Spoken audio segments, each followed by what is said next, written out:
મારી જૂની રીલમાં મૌલિકભાઈ પ્રજાપતિની કમેન્ટ આવી હતી અને કમેન્ટ તો ઠીક, એને મને આવડો મોટો ચેલેન્જ આપી દીધો.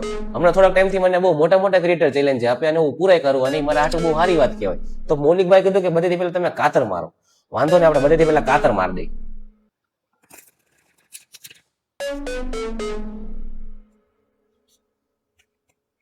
મારી દીધી કાતર. તો ઈ પછી એમ કીધું કે તમે 2 વાર કટ મારો. વાંધો ને, આપણે 2 વાર કટ મારી દઈએ. જો મૌલિકભાઈ મેં તમારી ચેલેન્જ પૂરી કરી નાખી તો તમારે મને ફોલો કરવો પડશે, વિડીયોમાં લાઈક કરવી પડશે, વિડીયોમાં કમેન્ટ કરવી પડશે અને વિડીયોની સ્ટોરી મૂકવી પડશે. કેમ કે તમારી ચેલેન્જ બહુ એટલે બહુ જ હાર્ડ હતી. આ થઈ ગઈ પેલી કટ. હવે હું મારી દઉં ફટાફટ બીજી કટ. આ થઈ ગઈ બીજી કટ. તો ઈ પછી તમે કીધું કે પાછી કાતર મારો. વાંધો ને, પાછી કાતર મારો.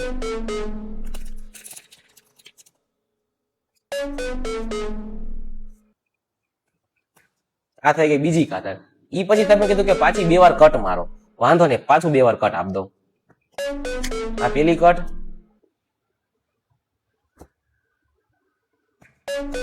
આ બીજી કટ. આ બધે પતા ભેગા કરી નાખો. ઈ પછી તમે કીધું કે 3 બાજી કરો. 1 2 3 1 2 3 1 2 3. અને તમે એમ કીધું કે બધાના પત્તા સેમ હોવા જોઈએ, એકો દૂડી તીડી.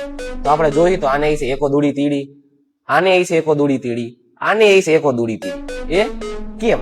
અને આ વિડીયો આપણા ધમધમતા મોહિલભાઈ રામાણી સુધી પોગાડી દો અને આપણા અનુભવ સુધી. હવે તો ઈ બે જણા આપણે ચેલેન્જ આપવા જોઈએ.